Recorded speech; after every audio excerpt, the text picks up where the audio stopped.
చిత్తూరు జిల్లా వాసులకు ప్రతి నెల మొదటి మంగళవారం శ్రీవారి దర్శనం కల్పిస్తామని జనసేన హామీ ఇచ్చిన నెరవేరింది. ఇక టీటీడీ బోర్డు తన మొదటి సమావేశంలోనే స్థానికులు శ్రీవారి దర్శనం కల్పిస్తూ నిర్ణయం తీసుకుంది. తామిచ్చిన హామీ నెరవేరటంతో అలిపిరి పాదాల చెంత జనసేన జిల్లా అధ్యక్షుడు పసుపులేటి హరిప్రసాద్, నగర అధ్యక్షుడు రాజారెడ్డి కొబ్బరికాయలు కొట్టి శ్రీవారి మొక్కులు తీర్చుకున్నారు. ప్రయాణికుల సురక్షిత భద్రత కోసం అభయ్ యాప్ ఉపయోగపడుతుందని చేర్యాల సీఐ శ్రీను తెలిపారు. ఇక సిద్దిపేట జిల్లా కొమరవెల్లి పోలీస్ స్టేషన్ పరిధిలో 79 ఆటోలకు అభయ్ యాప్ అనుసంధానం చేశామని తెలిపారు. ఇక మిగతా ఆటోలకు త్వరలో అభయ్ యాప్ అనుసంధానం పూర్తి చేయాలని సూచించారు. ప్రతి ఆటోకు అభయ క్యూఆర్ కోడ్ తప్పకుండా అతికించాలని అన్నారు. కొమరవెల్లి మల్లికార్జున స్వామి దర్శనానికి నిత్యం వేలాది మంది ప్రయాణికులు వస్తారని తెలిపారు. ఆటోలు సురక్షితంగా ప్రయాణిస్తామనే విశ్వాసం కల్పించాల్సిన బాధ్యత కూడా డ్రైవర్లపైన ఉందని అన్నారు.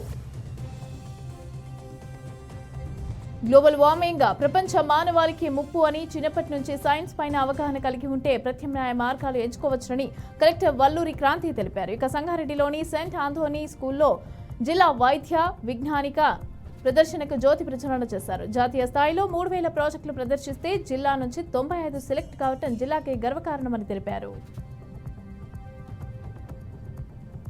వాల్మీకిలను ఎస్టీ జాబితాలో చేర్చేలాగా అసెంబ్లీలో తీర్మానం చేసి ప్రధాని మోదీతో ఆమోదింపజేయాలని వాల్మీకిలు డిమాండ్ చేశారు. ఇక వైసీపీ అధినేత జగన్ కి ప్రతిపక్ష హోదా ఇస్తేనే అసెంబ్లీ సమావేశాలకు హాజరవుతారని ఎమ్మెల్యే బూసిని విరూపాక్షి స్పష్టం చేశారు. ఇక ఆంధ్రాలో వాల్మీకుల జనాభా అధికంగా ఉందని తెలిపారు. తమను ఎస్టీ జాబితాలో చేరిస్తే ఎంతో మంది వాల్మీకులకు ఉద్యోగ అవకాశాలు వస్తాయని తెలిపారు. ఇక కేంద్రంలో కూటమి ప్రభుత్వం ఉన్న నేపథ్యంలో సీఎం చంద్రబాబు వాల్మీకులను ఎస్టీ జాబితాలో చేర్చేందుకు కృషి చేయాలని అన్నారు.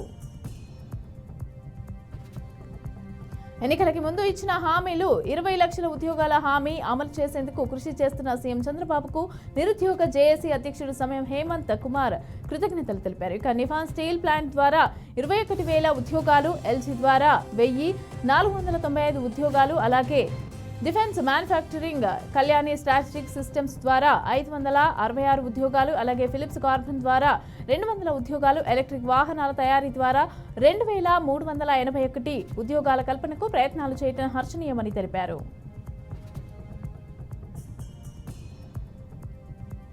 నాగర్ కర్నూలు జిల్లా వెల్దండలోని 2వ అంగన్వాడీ కేంద్రం బాలుర వసతి గృహాన్ని జిల్లా కలెక్టర్ బాధవత్ సంతోష్ ఆకస్మికంగా తనిఖీలు చేశారు. ఇక రికార్డులను పరిశీలించారు. అంగన్వాడీకి వచ్చే పిల్లల అభ్యాసన సామర్థ్యాన్ని పరిశీలించారు. అంగన్వాడీ కేంద్రానికి వచ్చే బాలింతలకు పాలు, గుడ్లు కేంద్రంలోని అందించాలని తెలిపారు. ఇక అంగన్వాడీ కేంద్రాలను తప్పనిసరిగా ఉదయం 9 గంటల నుంచి సాయంత్రం 4 గంటల వరకు ఖచ్చితంగా నిర్వహించాలని తెలిపారు. 3 ఏళ్లలోపు ఉన్న పిల్లలందరికీ కూడా బాలామృతం, పౌష్టికాహారం అందజేసి వారి ఎదుగుదలను ఎప్పటికప్పుడు గమనిస్తూ ఉండాలని సూచించారు.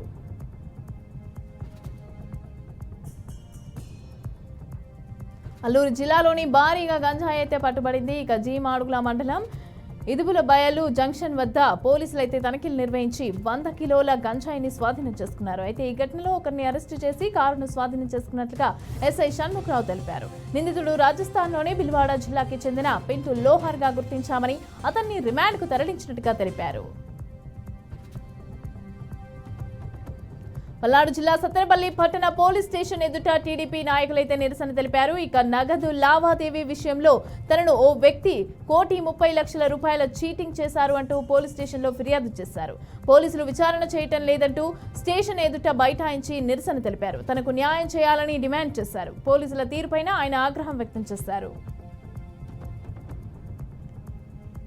ఖమ్మం పత్తి మార్కెట్ ను మాజీ మంత్రులు హరీష్ రావు, పువ్వాడ అజయ్ కుమార్, గంగుల కమలాకర్ సందర్శించారు. రైతులతో నేరుగా మాట్లాడి వారి సమస్యలను అడిగి తెలుసుకున్నారు. తేమ శాతం చూపుతూ కొర్రీలు పెడుతున్నారని రైతులు వాపోయారు. రైతు బంధు వస్తుందా లేదా అని హరీష్ రావులను అడిగి తెలుసుకున్నారు. అయితే హరీష్ రావు వెంట ఎమ్మెల్సీ అలాగే బీఆర్ఎస్ పార్టీ జిల్లా అధ్యక్షుడు మధుసూదన్, మాజీ మంత్రి పువ్వాడ అజయ్ కుమార్, రాజ్యసభ సభ్యుడు వద్దిరాజు రవిచంద్ర పాల్గొన్నారు.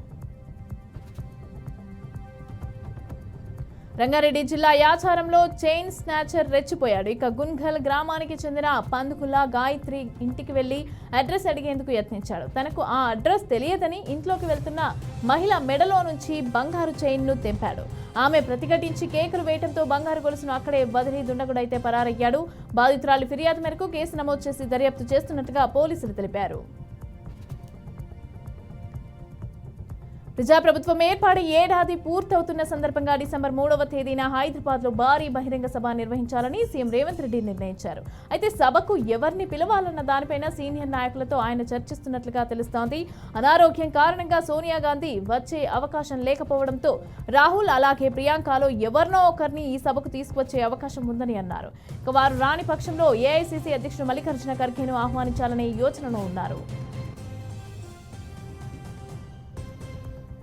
ఇక కర్నూలు జిల్లా కృష్ణగిరి మండల పరిధిలోని పెనుమాడ గ్రామంలో పెళ్లి వేడుకల్లో అయితే విషాదం చోటు చేసుకుంది. ఇక వంశీ అనే యువకుడు స్నేహితుడి పెళ్లి వేడుకల్లో ఉత్సాహంగా పాల్గొన్నారు. ఇక పెళ్లి కొడుకు స్నేహితులతో కలిసి గిఫ్ట్ ఇస్తూ ఉండగా వేదిక పైన ఒక్కసారిగా కుప్పకూలాడు. వంశీని వెంటనే డోన్ ప్రభుత్వ ఆసుపత్రికి అయితే తరలించగా అప్పటికే ఆయన మృతి చెందినట్లు డాక్టర్లు నిర్ధారించారు. మృతుడు వంశీ బెంగళూరులోని మెజాన్ కంపెనీలో పనిచేస్తున్నట్లుగా సమాచారం. గుంటూరు జిల్లా Kakumanu police station south sub divisional DSP Mallikarjunarao తనిఖీ చేశారు. ఇక స్టేషన్లో రికార్డులు తనిఖీలు చేసి పెండింగ్ ఉన్న కేసుల వివరాలను అడిగి తెలుసుకున్నారు. స్టేషన్లో సీసీ కెమెరాలు ఏర్పాటు చేయాలని సూచించారు. ఇక కాకుమాను అలాగే పెదనందిపాడు మహిళా పోలీసులకు పలు సూచనలు ఇచ్చారు. డీఎస్పీ వెంట ప్రతిపాడు సిఐ అలాగే గన్నవరపు శ్రీనివాసరావు, కాకుమాను ఎస్ఐ పృథ్వీ ఏక్నాథ్ పాల్గొన్నారు. వికారాబాద్ జిల్లా పరిగి పట్టణంలోని కూదవన్ పూర్ గ్రామానికి చెందిన విద్యుత్ ఉద్యోగి కురుమ మల్లేష్ నిజాయితీ చాటుకున్నాడు. పరిగి పట్టణంలోని బిర్యానీ సెంటర్ వద్ద ఆయనకు పర్సు దొరికింది. దానిని ఆయన తెరిచి చూడగా అందులో 2 తులాల బంగారం చైన్ అలాగే 2,000 రూపాయలు ఉన్నట్లుగా తెలిపాడు. బంగారాన్ని నగదు ఆయన పరిగి ఎస్ఐ సంతోష్ కుమార్ కి అందజేశారు. ఇక బాధితులు కుల్కచెర్ల మండలం పరిధిలోని ఎర్ర గోవింద్ తండా గ్రామానికి చెందిన ముజావత్ పూజ అలాగే గణేష్లకు పోగొట్టుకున్న బంగారం నగదునైతే ఎస్ఐ చేతుల మీదుగా అందజేశారు. ఇక విద్యుత్ ఉద్యోగి మల్లేష్ కు బాధితులు ధన్యవాదాలు తెలిపారు. కృష్ణా జిల్లా తాడేపల్లి నివాసం నుంచి మాజీ సీఎం జగన్ మోహన్ రెడ్డి గన్నవరం ఎయిర్పోర్ట్ కి అయితే చేరుకున్నారు. ఇక ఇండిగో విమానంలో ఆయన బెంగళూరుకు బయలుదేరి వెళ్లారు. గన్నవరం ఎయిర్పోర్ట్ వద్ద పార్టీ నాయకులు కార్యకర్తలు ఆయనకు స్వాగతం పలికారు. జగిత్యాల జిల్లాలోని కొండగట్టు వద్ద రోడ్డు ప్రమాదం అయితే చోటు చేసుకుంది. ఇక ఎదురుగా వస్తున్న 2 లారీలు ఢీకొన్నాయి. దీంతో లారీల ముందు భాగాలు నుజ్జునుజ్జయి 2 డ్రైవర్లు ఇరుక్కుపోయారు. విషయం తెలుసుకున్న పోలీసులు ఘటనా స్థలానికి చేరుకుని జేసీబీల సహాయంతో వారిని బయటకు తీశారు. బాధితులను వెంటనే ఆసుపత్రికి తరలించారు. ఇక వారి పరిస్థితి విషమంగా ఉన్నట్లుగా వైద్యులైతే తెలిపారు.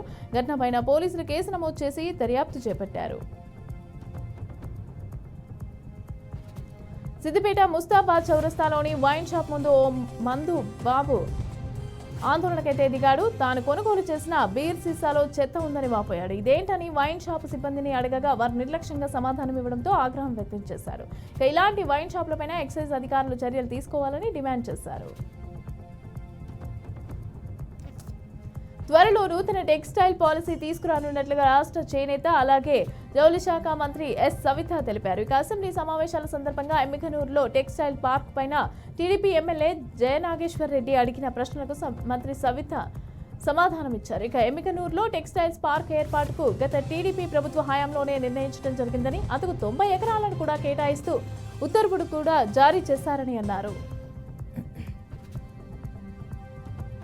నెల్లూరు జిల్లా కావలి మున్సిపాలిటీ పరిధిలోని వార్డుల్లో ఓటర్ల సవరణ చేస్తున్నారు. ఇక బిఎల్ఓల ద్వారా ఈ కార్యక్రమాన్ని నిర్వహిస్తున్నామని మున్సిపల్ కమిషనర్ శ్రావణ్ కుమార్ తెలిపారు. ఇక బిఎల్ఎస్ ద్వారా డోర్ టు డోర్ తిరుగుతూ ప్రజల నుంచి అభ్యంతరాలను కూడా స్వీకరిస్తున్నట్లుగా తెలిపారు. రాబోయే మున్సిపల్ ఎన్నికలను దృష్టిలో పెట్టుకుని ప్రతి ఒక్క ఓటర్ తప్పనిసరిగా తమ ఓటు ఉండేలాగా చూసుకోవాలని మున్సిపల్ కమిషనర్ కోరారు. మత్స్యకారుల అభివృద్ధి కోసం మంత్రి దుద్దిల్ల శ్రీధర్ బాబు చొరవ తీసుకోవాలని పెద్దపల్లి జిల్లా డైరెక్టర్ పోతన వేణిక్రాంతి కోరారు. ఇక నిన్న ప్రపంచ మత్స్యకార దినోత్సవాన్ని పురస్కరించుకొని బోయినపేట నుంచి అంబేద్కర్ చౌక్ వరకు ర్యాలీ నిర్వహించారు. సంక్షేమ పథకాలు ఏర్పాటు చేసి మత్స్య కార్మికులను ఆదుకోవాలని విజ్ఞప్తి చేశారు. ప్రతి ఏడాది నాసిరకం చేప పిల్లలతో మత్స్యకారులు నష్టపోతున్నారని క్రాంతి తెలిపారు. దీనికి బదులుగా నగదు పంపిణీ కార్యక్రమం చేపట్టాలని సూచించారు.